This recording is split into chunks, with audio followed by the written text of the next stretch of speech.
pagi hari ini kita persembahkan korban syukur yang terbaik bagi Tuhan. Kita nyatakan iman, pengharapan, dan kasih kita melalui pujian dan penyembahan kita.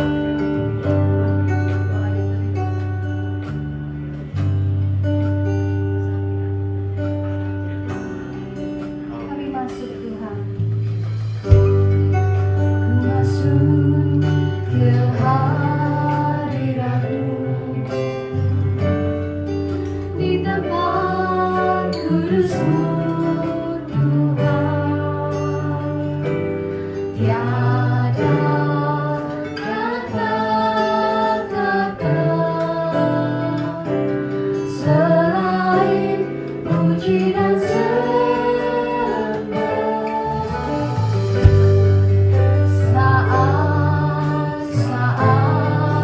ini. Alangkah indahnya Tuhan bersama-Mu selalu memuji dan menyembah-Mu. Engkau Tuhan pujianku, Engkau Tuhan kemuliaanku, kekudusan-Mu penuhi tempat ini. Kami sembah Engkau. Ku sembahkan nama-Mu, ku tersungkur di kaki-Mu. Indah kemuliaan-Mu, kami akan jalan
Mari bersama-sama katakan.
ya Tuhan, menjadi tidak berarti ya Tuhan. Engkau yang menggantikan keindahan itu ya Tuhan. Engkau satu-satunya pribadi yang begitu mulia, begitu indah, yang begitu kami rindukan ya Tuhan. Biarlah pagi hari ini ya Tuhan, kehadiran-Mu itu boleh melingkupi kami semua. Kami membuka hati kami ya Tuhan, untuk kuasa Roh Kudus bekerja di dalam kehidupan kami. Mari Tuhan, kami siap memulai ya Tuhan ibadah ini bersama-sama dengan Engkau, di dalam nama Tuhan Yesus. Amin. Tetap berdiri ya, berjalan bersama Tuhan. Mari kita berjalan terus bersama dengan Tuhan, sebab Dialah yang akan memberikan kekuatan bagi kita semua. Melewati badai dan melewati apapun juga, kita punya Tuhan yang menjadi benteng hidup kita. Berikan saudara-saudara bagi Tuhan kita yang terbaik. Bukti bahwa kami ngasih seseorang adalah kami memberikan yang terbaik. Kalian seperti kita juga memberikan yang terbaik bagi Tuhan. Berjalan bersama-sama. Berjalan bersama. Maafkan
terbesar dalam hidup kita adalah memiliki Dia, memiliki Yesus. Sebab hanya Dialah tujuan hidup kita. Semuanya hanya karena anugerah Tuhan. Semuanya hanya karena cinta Tuhan. Hari ini kita ada. Menjadikan Yesus sebagai Tuhan dan Raja kita, itu berarti kita akan semakin berkurang. Tetapi Yesus akan semakin bertambah.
Bapa yang di surga, kami bersyukur karena kasih setiamu yang membawa kami kepada ibadah pada hari Minggu Palma ini. Dan kami mau lebih lagi ya Bapa, untuk mengalami kehadiran dan persekutuan dengan firman Roh Kudus. Berkata-katalah kepada kami, jamalah hati kami, ubahlah hati kami, dan kami mau tunduk taat kepada setiap apa yang Engkau nyatakan lewat firman-Mu. Maka untuk itu di dalam nama Yesus, segala pekerjaan si jahat kami tolak di dalam nama Yesus. Dan kami aminkan karya Roh Kudus yang bekerja dengan sempurna, membawa tiap-tiap kami makin mengenal dan mengasihi Tuhan. Di dalam nama Tuhan Yesus, semua yang percaya mengatakan amin. Silakan duduk jemaat sekalian.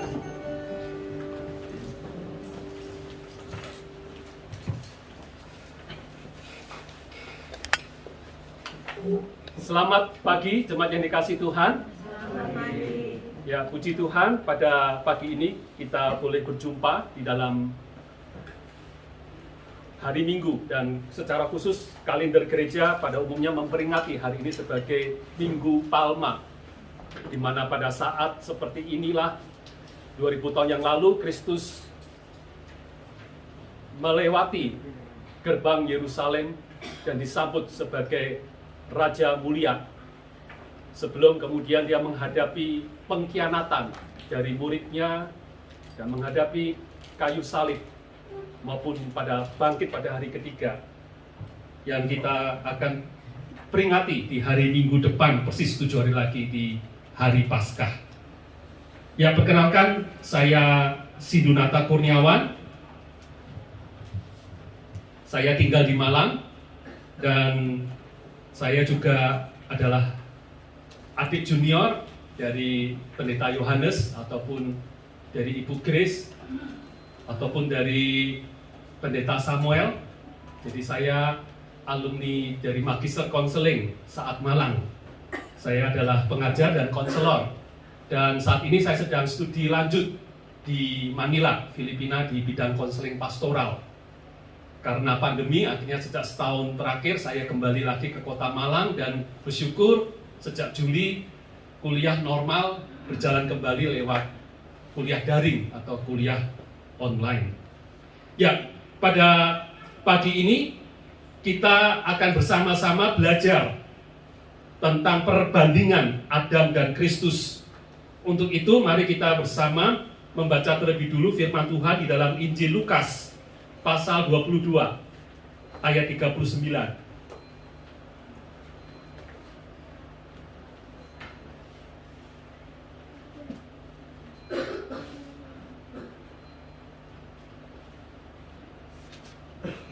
Injil Lukas pasal 22 ayat 39.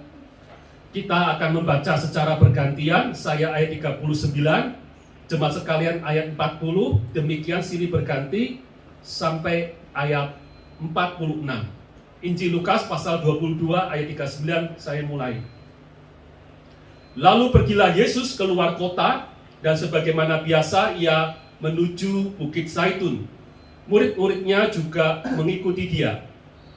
Setelah tiba di tempat itu, ia berkata kepada mereka, berdoalah supaya kamu jangan jatuh ke dalam pencobaan. Kemudian ia menjauhkan diri dari mereka, kira-kira sepelempar batu jaraknya. Lalu ia berlutut dan berdoa, katanya, Ya Bapakku, jika Engkau mau, ambillah cawan ini daripadaku, tetapi bukanlah kehendakku, melainkan kehendakmu yang terjadi. Maka seorang malaikat dari langit menampakkan diri kepadanya untuk memberi kekuatan kepadanya. Ia sangat ketakutan dan makin bersungguh-sungguh berdoa. Telurnya menjadi seperti titik-titik darah yang bertetesan ke tanah. Lalu ia bangkit dari doanya dan kembali kepada murid-muridnya. Tetapi ia mendapati mereka sedang tidur karena duka cita. Katanya kepada mereka, mengapa kamu tidur? Bangunlah dan berdoalah, supaya kamu jangan jatuh ke dalam pencobaan. Yang kedua, kita memperhatikan bersama surat Roma pasal 5 ayat 12.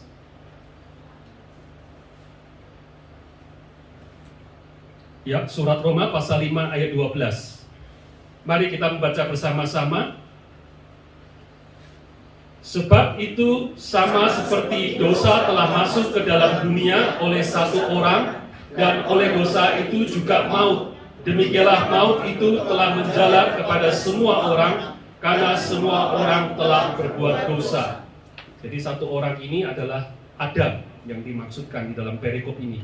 Terakhir, pasih di Roma pasal 5 ayat 15. Roma pasal 5 ayat 15. Kita membaca bersama-sama 1-2. Tetapi karunia Allah tidaklah sama dengan pelanggaran Adam. Sebab jika karena pelanggaran satu orang, semua orang telah jatuh ke dalam maut, kuasa maut, jauh lebih besar lagi kasih karunia Allah dan karunia-Nya yang dilimpahkannya atas semua orang karena satu orang, yaitu Yesus Kristus. Jemaat yang dikasihi Tuhan, Adam sebagai nama itu berasal dari kata Adama, artinya debu tanah. Jadi Adam memang menunjuk kepada nama manusia pertama, namun juga mengandung makna manusia secara umum. Jadi di dalam pembahasan kita, di dalam khotbah pada pagi ini, saya tidak akan menyebutkan nama Hawa, karena sebagaimana kita tahu di dalam Kejadian pasal yang kedua, Hawa diciptakan dari salah satu tulang rusuk Adam. Sehingga sesungguhnya, hakikatnya, apapun yang diperbuat oleh Hawa sesungguhnya juga merupakan perbuatan dan tanggung jawab Adam. Nah, kalau kita berbicara tentang perbandingan Adam dan Kristus, maka sesungguhnya perbandingan ini bukanlah sekedar perbandingan dua sosok pribadi yang ada di dalam sejarah manusia, sejarah dunia ini.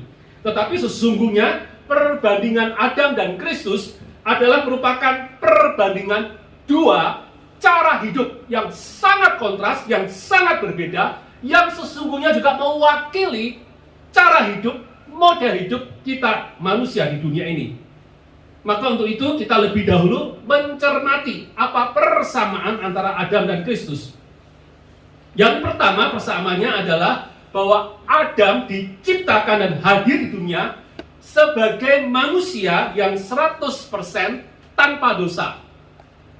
Sementara juga Kristus hadir di dunia sebagai 100% manusia tanpa dosa. Karena sedari semula Kristus dikandung oleh Roh Kudus di dalam rahim Maria.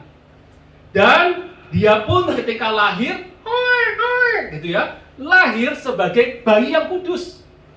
Dan sepanjang hidupnya sampai dia meninggal mati di kayu salib, dia hidup dalam keadaan kudus tanpa dosa. Maka dari persamaan Adam dan Kristus yang sama-sama manusia tanpa dosa, maka masing-masing memiliki relasi yang sangat istimewa dengan Allah. Karena Allah yang kudus dapat berelasi dengan leluasa dengan manusia yang kudus, dan itu adalah Adam dan Kristus. Dan mereka berdua sama-sama mewakili umat Allah, umat manusia di hadapan Allah. Sehingga juga di dalam kekudusannya, Adam dan Kristus masing-masing memiliki kehendak bebas, free will yang sempurna untuk memilih apakah tetap hidup kudus sebagaimana hakikat mereka, ataukah mereka memilih hidup berdosa melawan menentang Allah. Jadi kondisi Adam dan Kristus ini dua kondisi yang sangat berbeda dengan saudara dan saya.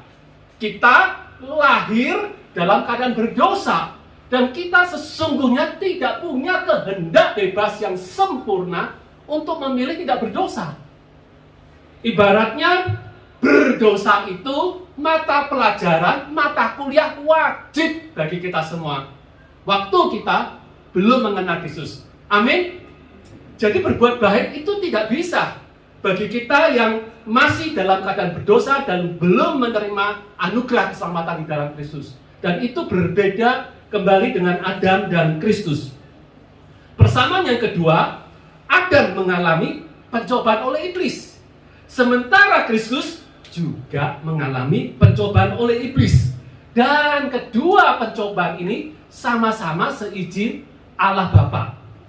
Adam dicobai iblis di Taman Eden lewat keberadaan buah pengetahuan baik dan jahat, di mana Tuhan memerintahkan semua buah di Taman Eden ini boleh engkau makan, tetapi buah pohon ini tidak boleh engkau makan. Dan sekali engkau makan, engkau akan mati. Demikian kata firman Tuhan, kata Tuhan kepada Adam. Sementara Alkitab mencatat bahwa Kristus dicobai iblis sejak peristiwa 3 pencobaan di padang gurun setelah Yesus berpuasa tidak makan selama 40 hari. Hingga puncaknya pencobaan yang dialami Yesus yang paling berat itu dialami di Taman Getsemani. Sebelum dia ditangkap, diadili secara tidak adil, dan dia disalibkan. Jadi jemaat yang dikasihi Tuhan, di sini kita bisa melihat dari kedua persamaan ini, tidak heran bahwa kemudian Kristus disebut sebagai Adam yang kedua. Karena Kristus juga 100% manusia, dan dia bukan dari pohon keluarga Adam yang telah jatuh dalam dosa. Jadi sepenuhnya Kristus kemudian berpotensi menciptakan takdir dan nasib yang baru bagi umat manusia. Dari hal inilah jemaat yang dikasihi Tuhan, kita masuk pada persamaan yang ketiga, bahwa Adam dan Kristus sama-sama memiliki potensi keputusan yang sangat radikal dampaknya bagi manusia. Baik keputusan ketaatan atau ketidaktaatan kepada Allah. Di mana kita tahu ketidaktaatan Adam berakibat setiap manusia yang terlahir di dunia pasti lahir dan hidup dalam keadaan berdosa. Seperti kata firman, sama seperti dosa telah masuk ke dalam dunia oleh satu orang, yaitu Adam. Oleh dosa itu juga maut. Demikianlah maut telah menjalar kepada semua orang, karena semua orang telah berbuat dosa. Dan itulah Adam. Dampaknya begitu drastis bagi nasib kita manusia di dunia ini. Sementara itu firman Tuhan juga mengatakan di dalam Roma pasal 5 ayat 15, tetapi karunia Allah tidak sama dengan pelanggaran Adam. Sebab karena pelanggaran satu orang, semua orang telah jatuh di dalam kuasa maut, jauh lebih besar lagi kasih karunia Allah dan karunia-Nya yang dilimpahkan di atas semua orang karena satu orang, yaitu Yesus Kristus. Jadi karena kemudian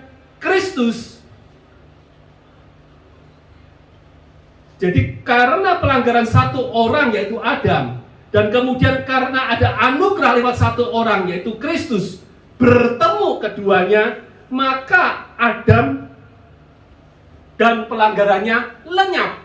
Sementara Kristus dan anugerah Allah lah yang menang. Dan inilah sesungguhnya kabar yang sangat baik, jemaat sekalian, yang Allah berikan kepada kita lewat Kristus. Amin. Bahwa kasih karunia Allah di dalam Kristus jauh lebih besar daripada kuasa kejatuhan seorang Adam yang merusak pohon keluarga manusia di dunia ini. Maka jemaat yang dikasihi Tuhan, dari 3 kesamaan inilah kita semakin diyakinkan ada kesejajaran antara Adam dan Kristus. Untuk itu sekarang mari kita lihat apa perbedaan Adam dan Kristus. Sambil kita melihat dari model hidup Adam, model hidup Kristus, model hidup yang bagaimanakah yang selama ini saudara dan saya jalani. Model hidup Adam atau model hidup Kristus? Sekarang mari kita cermati model hidup Adam. Di dalam Kejadian 1 ayat 26 dan 28 dituliskan bahwa Adam adalah satu-satunya makhluk hidup yang diciptakan menurut gambar Allah. Amin. bahwa dia adalah satu-satunya dari semesta raya makhluk hidup yang Allah ciptakan, dari berbagai jenis binatang, berbagai jenis tumbuhan. Inilah satu-satunya makhluk hidup ciptaan yang serupa dan segambar dengan Allah. Sehingga sesungguhnya Adam memiliki identitas yang mulia di dunia ini. Adam menjadi mahkota ciptaan Allah. Itu identitas Adam. Dan sekaligus pada saat yang sama Allah memberikan perintah sebagai misi hidup satu-satunya Adam, yaitu di dalam pernyataan beranak cuculah dan bertambahlah banyak, penuhilah bumi dan taklukkanlah itu, berkuasalah atas ikan-ikan di laut dan burung-burung di udara, dan atas segala binatang yang berayap di bumi. Perintah ini cuma dikasih Tuhan, kemudian kita kenal sebagai mandat budaya. Jadi mandat budaya artinya adalah mandat atau perintah, kewenangan yang Allah berikan kepada manusia sebagai manajernya Allah atau sebagai wakilnya Allah untuk mengelola alam semesta ini, mengelola dunia ini secara baik mewakili Allah. Dan bukan mengeksploitasi, bukan menghancurkan alam semesta, guna mendatangkan shalom Allah, damai Allah atas seluruh dunia ini. Inilah misi hidup Adam, misi hidup manusia sejak penciptaan. Dari mandat budaya inilah jemaat yang dikasih Tuhan, maka di dalam Kejadian 2 ayat 20, kemudian Adam melihat, Adam mengamati setiap binatang yang dia jumpai. Dan apa yang dilakukan? Dia memberi nama kepada tiap-tiap binatang, nama-nama yang unik. Maka sesungguhnya manusia pertama yang bergelar dokter adalah siapa? Adam. Dokter bidang apa? Cuma yang dikasih Tuhan. Bidang apa kira-kira ini yang cocok? Iya, bidang zoologi, ya. Bidang kehewanan, bidang zoologi, cabang dari bidang biologi. Jadi kalau dulu saya ingat, mungkin juga saudara ngalami waktu SMA, susah payah menghafalkan nama-nama Latin. Wow, Adam, kakek moyang kita, tidak susah menghafalkan karena dialah yang menciptakannya. Luar biasa jemaat dikasih Tuhan, amin. Ya, itulah potensi kejeniusan manusia pertama. Maka kemudian bukan hanya binatang yang diberi nama satu demi satu, nama-nama yang unik, tetapi juga kepada wanita yang Tuhan ciptakan, yang Tuhan pertemukan, dan Tuhan nikahkan. Adam pun memberi nama kepada wanita pertama yang Allah nikahkan menjadi istrinya. Diberi nama Hawa, artinya ibu kehidupan. Luar biasa Adam itu sesungguhnya, identitasnya, misi hidupnya yang Allah anugerahkan. Namun sayang seribu sayang ya, ternyata Adam, kakek moyang kita itu tidak pernah merasa puas. Jadi dengan segala privilege, segala hak istimewa yang Allah anugerahkan itu, Adam ingin lebih dan lebih lagi. Sehingga Kejadian pasal 3 menuliskan bahwa Adam pun ingin kudeta, yaitu ingin menjadi sama seperti Allah. Adam ingin tahu seperti apa yang Allah tahu, yaitu termasuk mengetahui apa yang baik dan jahat. Sebab sampai pada saat itu, sesungguhnya memang Adam membutuhkan Allah untuk tahu yang baik dan jahat. Tetapi Adam tidak mau gini, aku nggak puas, aku ingin independen dari Allah. Aku ingin berdiri di atas kaki sendiri. Aku nggak mau bergantung kepada Allah penciptaku. Dan rupanya iblis pun membaca gerak hati Adam. Maka dia pun memberikan pencobaan di titik terlemahnya Adam. Tapi sayangnya memang iblis benar-benar pendusta, bapak segala dusta. Sebagaimana yang Kristus nyatakan di dalam Injil Yohanes pasal 8. Iblis hanya menyampaikan kebenaran yang separuh, bahwa memang kalau makan buah pengetahuan baik dan jahat, Adam akan menjadi seperti Allah. tahu yang baik dan jahat. Tapi iblis membohongi Adam dengan menyatakan, "Oh Adam, sekali-kali kamu tidak akan mati." Itu Tuhan ngibul, Tuhan memberi hoax kepada kamu supaya Tuhan nggak punya kompetitor, yaitu kamu. Itu nggak ada akan mati. Itulah iblis mendustai, membohongi. Maka inilah jemaat yang dikasihi Tuhan, berhati-hatilah dengan titik-titik lemah saudara dan saya. Masing-masing kita punya sisi lemah, sisi kerentanan, dan berhati-hatilah itu. Ada yang lemah di bidang keuangan, maksudnya tergoda ingin cepat kaya dengan cara yang tidak melibatkan Allah, tergoda ingin berkuasa, ingin dihargai, ingin dihormati, tergoda dengan hal-hal yang bersifat relasi emosional, seksual, tergoda dalam hal-hal menjual hak keseluruhan integritas. Titik-titik lemah itu iblis akan mencobai. Dan setiap pencobaan selalu mengandung sisi kebohongan, penipuan. Nggak apa-apa Sindu, lakukan aja toh. Yang kamu takutkan itu lebay, kamu paranoid, parno, sok takut, sok curiga, nggak apa-apa. Cuma sekali toh, orang lain nggak tahu. Itulah tipu daya iblis yang kembali di kali pertama Adam pun mengalaminya. Dan memang kenyataannya ketika Adam makan buah pengetahuan itu, memang Adam tahu segala yang baik dan jahat kemudian. Tetapi sebagaimana yang Allah sudah peringatkan dalam firman-Nya, Adam pun mengalami kematian saat itu. Memang bukan kematian fisik, tapi kematian secara rohani. Keterpisahan kekal dengan Allah akibat dosa. Dan itulah buah akhir yang Adam rasakan.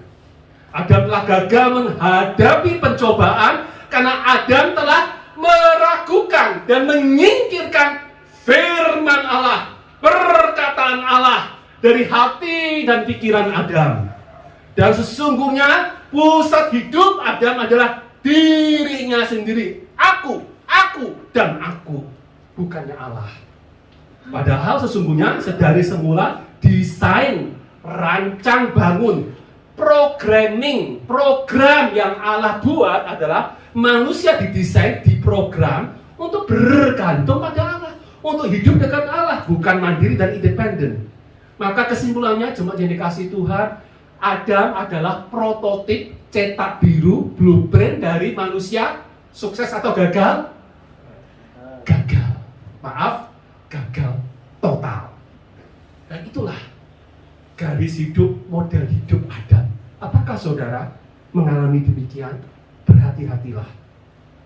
Memang jemaat yang dikasihi Tuhan, kalau kita melihat dunia sekeliling kita, apa yang kita serap, apa yang kita tonton, memang dunia modern itu sangat mengagungkan kemandirian, mengagungkan independensi. Wah, ini pria yang gagah, yang punya apa-apa yang bersifat kepribadian, kekayaan pribadi, mobil pribadi, rumah pribadi, aset pribadi, dan apa gitu ya. Dan itu yang dicari banyak wanita, pria yang punya kepribadian, itu istilahnya begitu ya. Karena itu bisa diandalkan dan pria senang menjadi demikian. Wanita pun juga tergoda. Aku ingin menjadi wanita yang sukses, wanita yang tidak direndahkan, wanita yang tidak disepelekan oleh laki-laki. Aku berkarir sukses, menjadi pengusaha dan ini dan itu. Dan aku pun tidak bergantung. Kalaupun aku menikah, posisiku tidak akan pernah direndahkan. Bahkan mungkin aku bisa lebih tinggi dari suamiku. Itulah godaan zaman modern. Sehingga tidak heran muncul ungkapan yang terpenting adalah berpikir dan bertindak. Berpikir dan bertindak. Kita sekolahkan anak kita supaya anak kita bisa berpikir dengan cerdas, bertindak dengan taktis dan cekatan. Tetapi dunia modern mengabaikan tentang aspek emosi, perasaan, spiritualitas, kerohanian. Karena itu makanannya orang-orang yang lemah perasaan itu, emosi itu bikin labil. Apalagi soal dunia rohani. Dunia zaman dulu, animisme, dinamisme, menyembah ilah, apa itu kan hanya ilusi manusia. Maka nggak heran zaman modern mengatakan agama adalah candu, obat bius bagi orang-orang yang tertindas. Agama, iman itu hanyalah pelarian dari orang-orang yang orang yang bermasalah, orang-orang yang kalahan, larinya ya ke gereja. Ya, ibadah, mencari pertolongan di masa pandemi. Itu orang-orang yang lemah.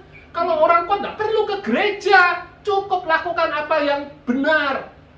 Baik olahraga, nonton ini, menikmati ini, makan ini, dan itu tidak butuh Tuhan-Tuhanan. Nah itulah jemaat yang dikasih Tuhan. Situasi dunia yang dimana akhirnya memunculkan Adam-Adam di era modern ini. Maka mari sekarang kita lihat perbandingan yang kedua. Bagaimanakah dengan Kristus? Kristus datang ke dunia untuk melaksanakan misi penyelamatan manusia. Kristus datang ke dunia membawa identitas sebagai anak Allah. Kristus memang 100% manusia, tetapi pada saat yang sama, pada saat pun Kristus datang ke dunia, dia juga adalah 100% Allah. Dwi tunggal sifat Kristus. 100% manusia, 100% Allah. Dia adalah anak Allah, identitasnya. Kemudian yang kedua, Kristus punya misi dari Tuhan. Kalau misi ini kita beri nama, kalau ada mandat budaya, misi yang Allah berikan kepada Kristus adalah mandat Injili. Kristus datang ke dunia untuk memberitakan Injil keselamatan, memberitakan kabar baik bahwa kerajaan Allah sudah datang. Dan Kristus itulah adalah Injil itu. Injil yang adalah menjadi manusia, firman yang menjadi daging. Itulah Injil itu sendiri. Dan karena iblis sadar akan misi membahayakan Kristus datang ke dunia bagi kerajaan iblis, bagi kekuasaan iblis, maka iblis pun 3 kali Alkitab mencatat mencobai Kristus di padang gurun. Dan salah satu di antaranya adalah iblis menawarkan shortcut, jalan pintas kepada Kristus untuk mencapai misi menjadi juru selamat dunia. Yaitu dengan cara apa? Hai Kristus, sembahlah aku. Maka seluruh kerajaan di dunia yang kamu lihat dari puncak gunung ini, pada saat itu juga, pada saat engkau mau bertekun untuk menyembah aku berikan kepadamu. Kamu nggak perlu bersusah-susah menjadi manusia kere, manusia yang ditolak sana sini, yang disalah mengerti, yang menjadi korban ujaran kebencian atau hoax, dan akhirnya kamu harus dikhianati muridmu dan diadili secara tidak adil dan mati di kayu salib. Nggak perlu semua itu. Udah, langsung sembah aku. Yesus, aku akan berikan dunia yang mau kamu selamatkan ini. Amin, Yesus. Apa responnya? Kristus pada saat itu cuma dikasih Tuhan. Hanyalah iblis, sebab ada tertulis, engkau harus menyembah Tuhan Allahmu, dan hanya kepada Dia sajalah, kepada Allah sajalah engkau berbakti. Wow, sangat tegas. Dia nggak bimbang seperti Adam. Kristus sebagai Adam yang kedua berulang kali dalam pencobaan iblis itu selalu dan selalu apa yang dilakukan? Mengutip Kopingho era tahun 80 ya, mengutip WA dari teman kita. Bukan, dia mengutip firman Allah. Ada tertulis, ada tertulis. Jemaat yang dikasih Tuhan, kita amin tentunya bahwa Kristus sangat bergaul akrab, sangat mengenal dan bahkan menghafalkan firman Allah. Bukan hanya dihafalkan, dia resapi, dia lakukan, dia jadikan pedoman dan kompas, dia keputusan dan responnya. Itulah perbedaan Adam dan Kristus. Kalau Adam melupakan firman Allah, perkataan Allah, Kristus menyimpan dalam-dalam, mengingatnya, meresapi, merenungkan dan melakukannya siang dan malam. Kalau Adam pusat hidupnya adalah aku dan aku. Kristus pusat hidupnya siapa? Ya, Allah. Pusat hidupnya adalah Allah Bapa. Maka dari Yesus mengatakan, makananku adalah mengenal Bapa dan melakukan pekerjaannya, menyelesaikan pekerjaan yang Dia percayakan kepadaku. Luar biasa. Dan inilah jemaat yang dikasih Tuhan, titik kemenangan Kristus di 3 pencobaan di padang gurun. Namun itu bukan akhir. Dalam perjalanan yang panjang akhirnya berpuncak pada Taman Getsemani. Dan di dalam Taman Getsemani lah Yesus menghadapi pencobaan yang terberat sebagai manusia. Apakah aku akan bersedia minum cawan murka Allah ini untuk menebus seluruh umat manusia ataukah tidak. Jadi minum cawan murka Allah artinya itu bahasa simbolik adalah menanggung penghukuman dosa yang harusnya ditanggung oleh manusia yang sudah berdosa, dan harusnya Yesus sebagai manusia yang kudus dan juga adalah anak Allah tidak menanggung hukuman dosa ini. Dan pada saat itulah jemaat Tuhan, bahwa Yesus menghadapi pencobaan yang sulit. Kenapa? Kalau dia bersedia minum cawan murka Allah, bersedia menanggung murka Allah, maka pada titik itulah dia akan menghadapi satu momen yang paling menyakitkan, yaitu momen keterpisahan dengan Allah Bapa. Tidak mungkin Allah Bapa yang begitu kudus bersatu dengan Allah Putra, Allah Anak yang berdosa. Allah yang kudus tidak mungkin satu detik pun, satu milidetik pun dipersekutukan dengan dosa manusia. Dan itu yang Yesus bikin gentar. Maka distres, tekanan itulah yang dengan gamblang digambarkan oleh Dr. Lukas, tabib Lukas, penulis Injil Lukas di dalam pasal 22 ayat 44. Ketika Yesus bergumul, berdoa menghadapi pencobaan ini, minum tidak cawan murka Allah ini, maka di tengah distres, tekanan yang sangat besar itu, ketika Yesus sedang berdoa pada cuaca hawa lagi dingin, tapi Yesus karena begitu tertekan oleh pencobaan itu, apa yang terjadi? Dia berkeringat basah, sekujur tubuhnya karena keringat, dan bukan sekedar keringat biasa, tapi keringat yang berwarna kemerah-merahan. Karena apa? Rupanya saking distres, saking tertekannya, pembuluh darah Yesus pecah. Dan bukan hanya keluar keringat dari pori-porinya, butir-butir air keringat, tapi bercampur dengan darah. Saking stres, berat, tertekannya Yesus menghadapi pencobaan ini. Minum atau tidak? Kalau aku minum cawan pahit ini, aduh, sakitnya bukan main. Maka jemaat yang dikasih Tuhan, sesungguhnya penderitaan Yesus yang paling berat bukan pada saat dia disalib di Golgota, bukan, tapi keterpisahnya dengan Allah Bapa. Sehingga kita tahu kemudian yang akan kita peringati pada hari Jumat Agung nanti, Yesus, salah satu pernyataan dari 7 perkataan Yesus Kristus adalah Eloi, Eloi, lama sabachthani, Allahku, Allahku, mengapa engkau meninggalkan aku? Itu teriakan yang begitu menyayat hati, begitu penuh duka, lara, kesakitan, dan kepahitan. Karena Yesus mencintai saudara dan saya. Amin. Dan puji Tuhan, sekalipun ini pergumulan yang terberat yang pernah manusia hadapi di dunia, tidak ada yang menyamai pencobaan Yesus ini. Yesus satu-satunya menghadapi pencobaan ini, karena dia 100% manusia dan 100% Allah. Tapi puji Tuhan, Yesus kemudian berdoa, ya Bapakku, jikalau engkau mau, ambillah cawan ini dariku. Tetapi bukanlah kehendakku, melainkan kehendak-Mu lah yang terjadi. Amin jemaat sekalian.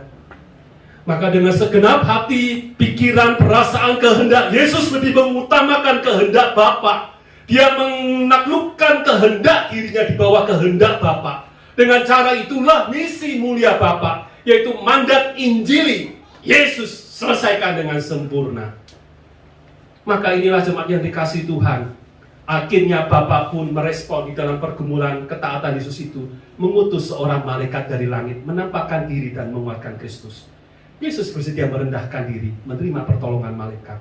Yang sesungguhnya dia bisa sebagai Allah juga saat itu, Allah 100%, mengomandoi para malaikat untuk melawan manusia. Tapi dia tidak, dia bersedia taat.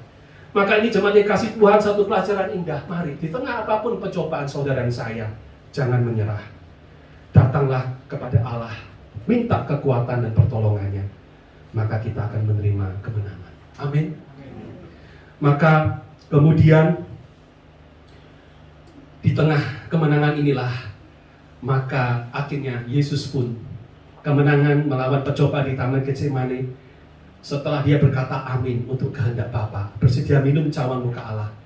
Sejak itu Alkitab tidak pernah mencatat Yesus mengalami stres, ketertekanan, mengalami depresi, tidak ada.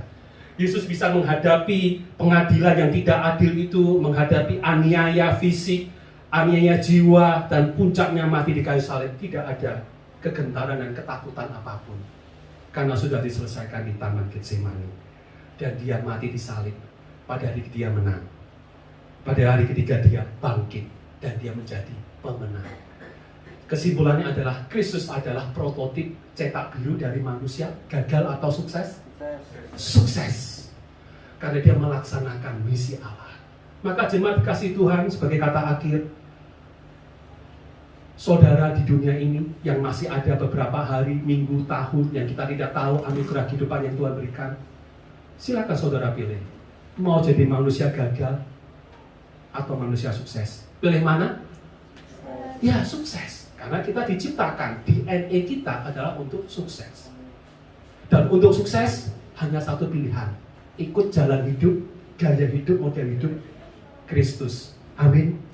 Mari kita akrabi firman Tuhan sebagai sarana kita mendapatkan kekuatan jiwa, menjadi energi untuk kita tiap hari taat kepada Bapa, menang atas pencobaan, dan kita berhasil menyelesaikan misi yang Allah berikan. Panggilan hidup masing-masing kita untuk memuliakan Allah, memberitakan Injil, menggenapkan mandat budaya yang Allah anugerahkan. Dengan demikian, kita akan mengakhiri pertandingan iman dengan baik, dan mahkota kemuliaan, mahkota kebenaran akan kita terima bersama Kristus, prototip manusia sukses di dunia ini. Amin. Amin. Mari kita berdoa. Bapa di surga, terima kasih untuk firman-Mu mengingatkan kami bahwa kami ada bukan kebetulan. Kami ada bukan sekedar menjalani rutinitas manusia untuk sekedar hidup, mengejar apa yang banyak orang di sekitar kami kejar, keinginan-keinginan dunia, kepuasan-kepuasan, kesuksesan yang diukur menurut pandangan dunia. Kami diingatkan sekali lagi, kami diciptakan untuk sukses sejati, yaitu menggenapi misi Allah. Dan sukses itu sejati berarti kami perlu Kristus, perlu firman-Nya, perlu Engkau. Dan kami mau Tuhan, kami menerimanya dari-Mu. Maka berkati, teguhkan tiap-tiap kami, jemaat-Mu. Kami menjadi pemenang, memuliakan-Mu. Di dalam nama Yesus semua yang percaya mengatakan amin. Tuhan memberkati kita semua.